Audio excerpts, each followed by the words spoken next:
તો રાજકોટમાંથી પકડાયેલ dummy school સંચાલક સામે 24 દિવસ બાદ ફરિયાદ નોંધવામાં આવી છે। 5મી જુલાઈના રોજ પીપળિયા ગામ ખાતે ડમી સ્કૂલ ઝડપી પાડવામાં આવી હતી, જેની હવે સ્કૂલ સંચાલક તેમજ આચાર્ય કાતિયાયની તિવારી વિરુદ્ધ ફરિયાદ નોંધવામાં આવી છે। હવે સવાલ એ થાય છે કે 24 દિવસ બાદ ફરિયાદ નોંધવામાં આવી છે અને છતાં ફરિયાદમાં ડમી સ્કૂલ સાથે સંકળાયેલી ખાનગી સ્કૂલો બાબતે કોઈ પણ જાતનો ઉલ્લેખ જોવા નથી મળતો। સાથે ફોર્જરી સહિતની કલમ પણ પોલીસ દ્વારા લગાવવામાં ન આવી હોવાનું સામે આવ્યું છે।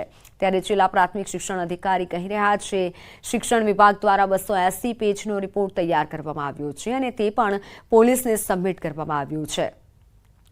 તો મહત્વનું છે કે એફઆઈઆરમાં જણાવાયું છે કે તિવારી કોઈપણ શૈક્ષણિક લાયકાત વગર બોગસ શાળા ચલાવી અને આર્થિક ઉપાર્જન કરવા માટે બાળકોના ભવિષ્ય સાથે રમત રમી રહ્યા હતા।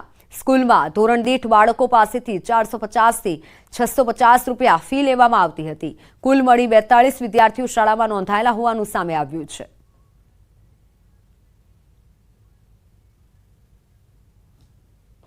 બારમી તારીખે અમે પોલીસ સ્ટેશને અરજી આપી હતી અને એના આધારે ગઈકાલે પોલીસ સ્ટેશનમાં એફઆઈઆર નોંધવામાં આવેલી છે।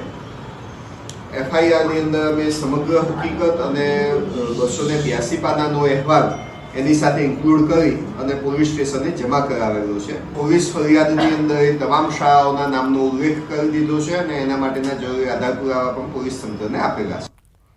વાત અમદાવાદમાં કોંગ્રેસ કાર્યાલય બહાર પથ્થરમારાનો મામલો। કોંગ્રેસ નેતા પ્રગતિ આહિર હાઈકોર્ટના શરણે પ્રગતિ આહિરે હાઈકોર્ટમાં વિશેષ દાદ માંગતી અરજી કરી છે। અગાઉ સેશન્સ કોર્ટે અરજી ફગાવી હતી, આગોતરા જામીન અરજી ફગાવી હતી, ત્યારે આજે ગુજરાત હાઈકોર્ટમાં સુનાવણી હાથ ધરાશે। એલિસબ્રિજ પોલીસે ફરિયાદ નોંધી છે। પ્રગતિ આહિર પર કોંગ્રેસ કાર્યકરોને ઉશ્કેરવાનો આરોપ છે।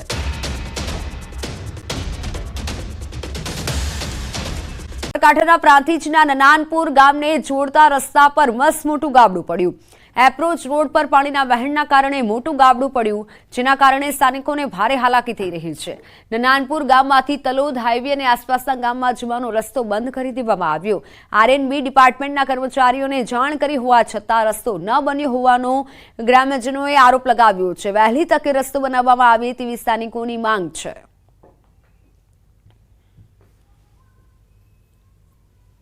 આજુબાજુના દરેક ગામોમાં અહીંયાથી વ્યવહાર થાય છે, એને સત્વરે આ કામ કરવા માટે, રિપેર કરવા માટે હું રજૂઆત કરું છું અને હજી સુધી કોઈ આરએમબીના કોઈ અધિકારીઓ અહીંયા આવ્યા નથી। ડાયવર્ઝન ગામ લોકોએ જ આપ્યું છે।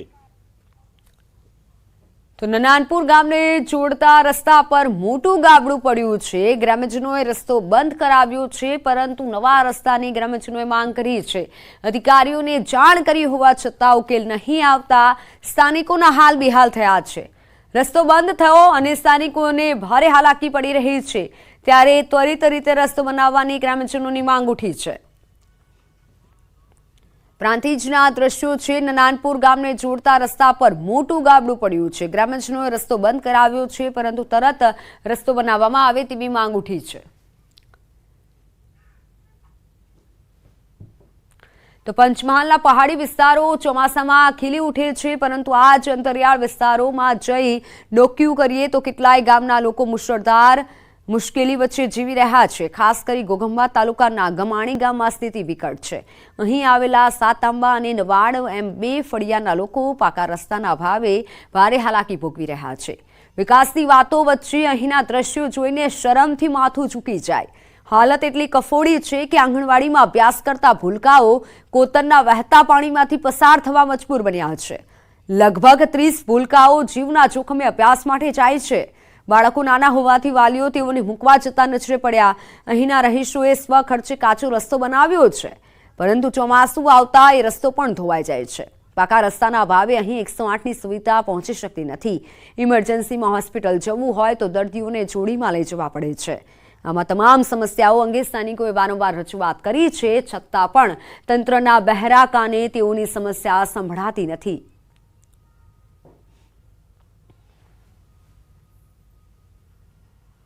ન્યૂઝ 18 ગુજરાતીની ટીમ આવી પહોંચી છે પંચમહાલ જિલ્લાના છેવાડે આવેલા ગમાણી ગામમાં અને ગમાણી ગામનું જે નવાડ ફળિયું અને સાત આંબા ફળિયું છે તે તેના રહીશોની જે સમસ્યા છે તે તકલીફને વાચા આપવા માટે ન્યૂઝ 18 ગુજરાતીની ટીમ આવી છે. હું હાલ આપને સીધા દ્રશ્યો બતાવીશ. અહીંયાની જે પરિસ્થિતિ છે આપ દ્રશ્યોમાં જોઈ શકો છો. આ ગામના જે રહીશો છે તેઓના 30 થી 35 જેટલા બાળકો છે તે 4 કિલોમીટર દૂર આવેલી સ્કૂલમાં અભ્યાસ કરે છે. તેઓને દર ચોમાસામાં આ જ પરિસ્થિતિનો સામનો કરવો પડતો હોય છે. આપ જોઈ શકો છો અહીંયા ક્યારેક ઢીચણસામાં પાણી હોય છે તો ક્યારેક કેળસામાં પાણી હોય છે. આ ભરેલા જે પાણીનું કોતર હોય છે તેમાંથી જોખમી રીતે પસાર થવું પડતું હોય છે. જે અહીંયાના બાળકો છે તેઓને લેવા માટે વાલીઓને ચોમાસામાં 4 મહિના સતત ઘરે જ બેસી રહેવું પડતું હોય છે. ચોમાસાની ખેતી નિર્ભર આ જે અહીંના રહીશો છે તે જીવન વ્યતીત કરી રહ્યા છે. બીજી અન્ય સમસ્યાની વાત કરવામાં આવે તો અહીંયા સ્મશાન આવેલું છે અને સ્મશાનમાં જવા માટે ગામના દરેક નાગરિકને ફરજિયાત આ જ માર્ગનો ઉપયોગ કરવો પડતો હોય છે. તો આ દરમિયાન સ્થાનિક લોકોએ દર્દભરી મુશ્કેલીની કહાની કીધી. પંચમહાલના ઘોઘંબાના અંતરિયાળ વિસ્તારોમાં મુશ્કેલી છે અને બાળકોની શાળાએ જવામાં હાલાકી પડી રહી છે. અહીં 108ની પણ સુવિધા નથી. ચોમાસામાં અહીં પારાવાર મુશ્કેલી પડે છે. રજૂઆત છતાં રસ્તાની માંગ સંતોષાતી નથી તેવું સ્થાનિકોનું કહેવું છે. આ ગામ છે ગમાણી, ઘોઘંબા તાલુકો, જિલ્લો પંચમહાલ.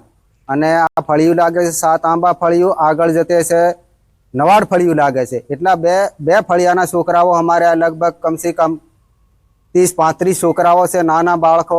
એમને સ્કૂલ જવા માટે આ નદી માટે તકલીફ પડે છે અને વધતા કોઈ બીમારી હોય એમને લઈ જવા માટે તકલીફ પડે છે.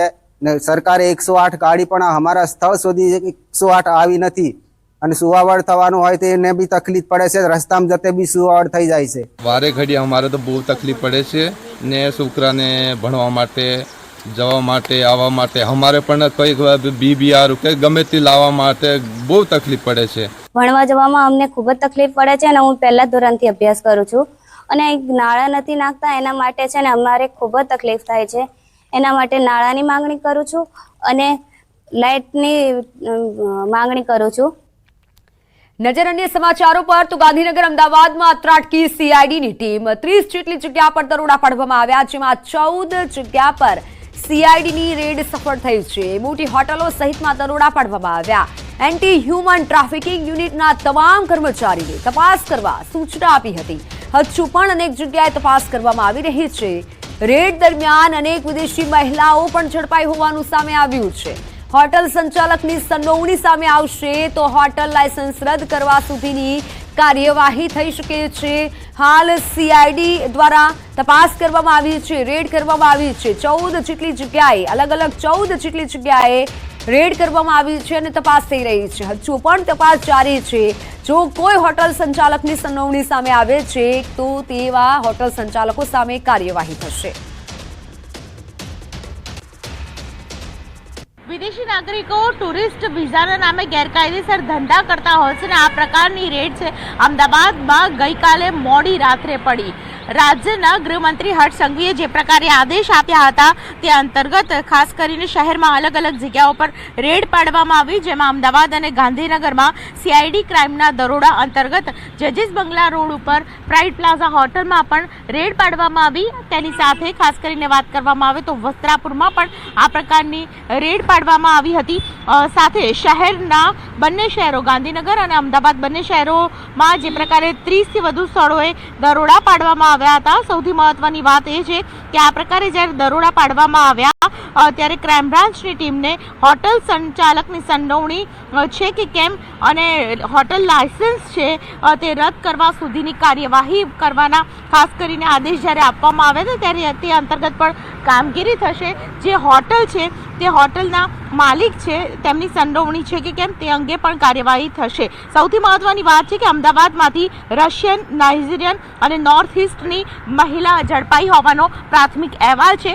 14થી પણ વધારે જગ્યાઓ પર આ પ્રકારે રેડ પાડવામાં આવી છે. શહેરની મોટા ભાગની હોટલમાં એસ્કોર્ટ ચાલતું હતું અને તે એપ મારફતે ચાલતું હતું તે પ્રકારની પ્રાથમિક માહિતી છે તે મળી આવી છે. અત્યાર સુધીમાં 20થી વધારે વિદેશી મહિલાઓ દેહ વેપાર કરતી હોય તેવી સૂત્ર પાસેથી મળતી માહિતી પ્રમાણે અમદાવાદ શહેરમાં 15થી 20 જેટલી હોટલ એવી છે કે જેમાં ખાસ કરીને મોડી રાત્રે અમદાવાદ ક્રાઇમ બ્રાન્ચે CID ક્રાઇમે તપાસ કરી હોય અને દરોડા પાડ્યા હોય.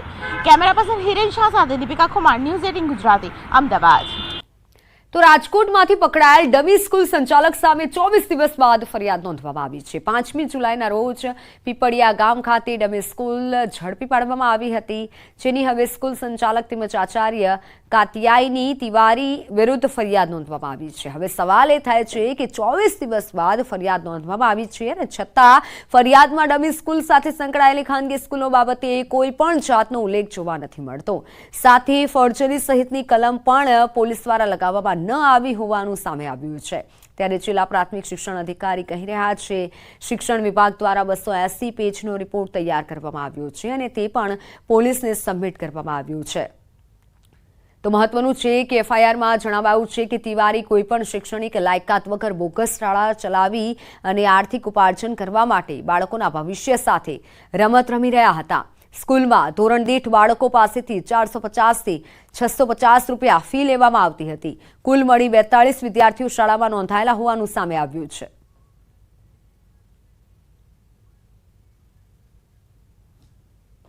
બારમી તારીખે અમે પોલીસ સ્ટેશને અરજી આપી હતી અને એના આધારે ગઈકાલે પોલીસ સ્ટેશનમાં એફઆઈઆર નોંધવામાં આવેલી છે. એફઆઈઆરની અંદર અમે સમગ્ર હકીકત અને 282 પાનાનો અહેવાલ એની સાથે ઇન્ક્લુડ કરી અને પોલીસ સ્ટેશને જમા કરાવેલો છે. પોલીસ ફરિયાદની અંદર એ તમામ શાળાઓના નામનો ઉલ્લેખ કરી દીધો છે અને એના માટેના જરૂરી આધાર પુરાવા પણ પોલીસ તંત્રને આપેલા છે. વાત અમદાવાદની. અમદાવાદમાં કોંગ્રેસ કાર્યાલય બહાર પથ્થરમારાનો મામલો. કોંગ્રેસ નેતા પ્રગતિ આહિર હાઈકોર્ટના શરણે. પ્રગતિ આહિરે હાઈકોર્ટમાં વિશેષ દાદ માંગતી અરજી કરી છે. અગાઉ સેશન્સ કોર્ટે અરજી ફગાવી હતી, આગોતરા જામીન અરજી ફગાવી હતી. ત્યારે આજે ગુજરાત હાઈકોર્ટમાં સુનાવણી હાથ ધરાશે. એલિસ બ્રિજ પોલીસે ફરિયાદ નોંધી છે. પ્રગતિ આહિર પર કોંગ્રેસ કાર્યકરોને ઉશ્કેરવાનો આરોપ છે.